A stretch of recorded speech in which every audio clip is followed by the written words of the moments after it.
Allez, salut à tous. Alors, on se retrouve. Je refais une petite vidéo. Enfin, je vais refaire des petites vidéos comme ça de temps en temps. Peut-être pas tout le temps, pas tous les jours, pas à chaque montage. Déjà, bon, du step by step, pour moi, c'est pas possible parce que j'ai pas le temps. Sinon, je pense c'est faire donc des petites vidéos, soit des petites vidéos tuto, donc c'est-à-dire enfin pas vraiment des tutos parce que les tutos c'est faites comme ça, faites pas comme ça. Non, non, moi c'est pas le cas, hein. Je fais comment dire, l'exemple que je fais, moi je fais comme ça et voilà, c'est pour vous aider ou si ça vous plaît ou si vous bloquez sur quelque chose. Et là je trouvais faire des petites vidéos, donc déjà je vais faire des vidéos de fin de montage parce que depuis je fais plus de vidéos, il y en a pas mal que j'ai terminé, des petits montages que j'ai fini. Il y a eu la Yamaha, il y a eu la Polo, il y a eu la DS3, il y a eu, enfin il y a eu deux trois montages oula, que j'ai fini. Et du coup, donc voilà, je ferai des petites vidéos un peu plus tard, hein, je veux dire dans la semaine, dans le mois, voilà, on n'est pas pressé. Ici, je reviens donc, alors c'est une maquette que j'ai commencé, pareil, il y a quelques mois. Je m'y suis remis dessus là parce que j'avais envie et que bon, il reste plus trop grand chose à faire, donc du coup, ce serait bien de l'avoir dans la vitrine. C'est celle-ci. Bon, ça connaissez peut-être.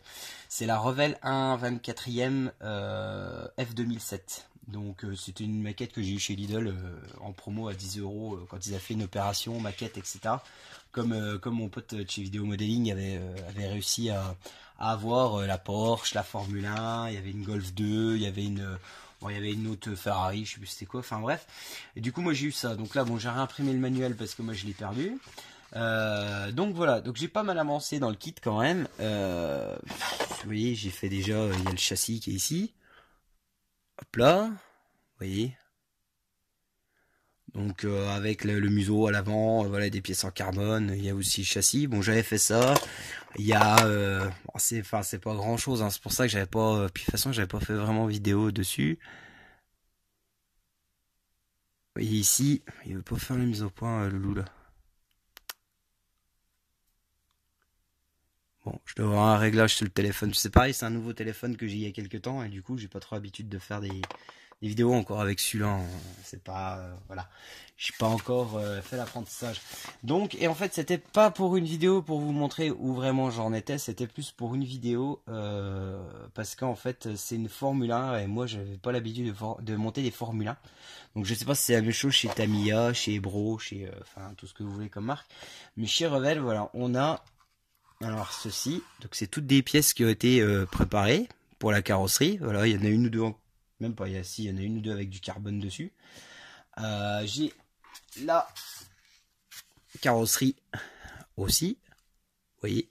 Alors elle n'est pas vernie hein, encore, hein. Il y a juste les décalques de poser et il y a une couche de clear. Donc pour le clear, c'était pour protéger les décalques et puis pour faciliter la pose du vernis. Donc ça je vous ferai un tuto je pense dans la foulée. Et puis il y a quelques pièces. Donc en fait le truc c'est que c'est pour ça que je vais faire une petite vidéo, c'est quand on regarde le manuel. Attends, je vais mettre ça à côté. Quand on regarde le manuel, on se rend compte qu'il y a beaucoup de. Alors, celui-là il est à l'envers. On se rend compte qu'il y a beaucoup de petites sous-étapes, mais qui au final on revient toujours à la carrosserie. Vous voyez, là voilà. Il y a toujours des petits trucs à remettre, des petites pièces, etc. Alors, souvent c'est du carbone, souvent c'est de la carrosserie. Le problème c'est que à un moment donné, bon moi j'ai vu un montage en vidéo de celle-ci. Et le problème c'est qu'à chaque fois on passe un primeur, on passe du rouge, on passe les décalques, on passe le vernis, on colle les pièces. L'étape suivante, il faut ressortir tout le bordel, etc. Et moi comme c'est du vernis de chez Zero Paint. C'est bon, je dois avoir le diluant quelque part, le voilà. Comme c'est du vernis de chez Zero Paint, c'est un vernis polyuréthane qu'on mélange avec un durcisseur, etc. C'est ingérable avec cette maquette parce que en fait, vous arrivez à un moment, il faut faire comment dire, il faut voilà faire ça. Donc si vous avez fait la carrosserie d'un côté, faut repasser un coup de vernis, donc faut préparer le vernis, faut le poser. Ensuite, on a fait trois petites pièces pour l'aileron, il faut refaire un vernis, revernir dessus. Après, il faut faire l'aileron avant. Et vous en sortez pas avec le vernis, vous faites des mélanges, 10 fois des mélanges. Et le problème, c'est que le mélange, si vous en faites de trop, il se garde pas. Donc, à un moment, il y a de la perte. Donc moi ce que j'ai pensé à faire c'est que beaucoup utilisent en bombe un vernis brillant, donc là c'est vrai que ça c'est pratique. On prend sa pièce, on passe, on laisse sécher, on colle. Après une étape suivante, boum, on refait. Donc c'est que le montage que j'ai fait a été fait comme ça. Moi le problème c'est que j'utilise pas ce vernis en bon, moi j'ai du polyuréthane et en plus je vais chercher du vernis chez mon carrossier maintenant habituel. Donc du coup je ne fais pas cette étape. Donc du coup bah on se retrouve à avoir de la perte hein, sur le mélange. Donc moi c'était pour ça que je voulais bien vous faire une petite vidéo comme ça pour ceux qui seraient intéressés pour faire cette maquette en se disant ouais il y a plein de petites pièces machin comment faire là. Moi je vais faire donc ça donc moi c'était pour vous dire que voilà j'avais préparé toutes les pièces d'avance, j'ai tout peint, j'ai posé les décalques partout et là en fait je vais venir sous-coller des ensembles. Donc là l'aileron, je vais faire l'aileron d'à côté, là ici je vais venir coller deux trois petites pièces en carbone. Il y en a un autre, je vais lui coller autre chose. Enfin voilà, il y a beaucoup de petites choses. Et ce que je vais faire, c'est que une fois que les petits sous-ensembles seront faits, je vais les vernir. Et comme ça, après, quand ce sera bien sec, etc., et ben j'aurai plus qu'à coller chaque petit sous-ensemble à la carrosserie intégralement. Et comme ça, j'aurai fini plus vite. Donc voilà, c'était pour une petite vidéo pour vous, voilà, pour vous dire que si des fois quelqu'un veut faire la maquette là, mais tu sais pas trop comment s'y prendre, et ben il y a ce petit détail qui a peut-être voilà, c'est un petit détail mais il y a une importance quand même. C'est voilà, je trouvais que c'était quand même pratique d'en faire une.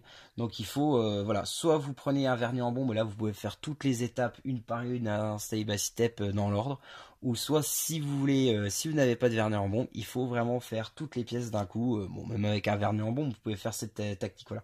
C'était pour les techniques, donc je sais pas si ce sera utile pour quelqu'un. Dites-le dans les commentaires.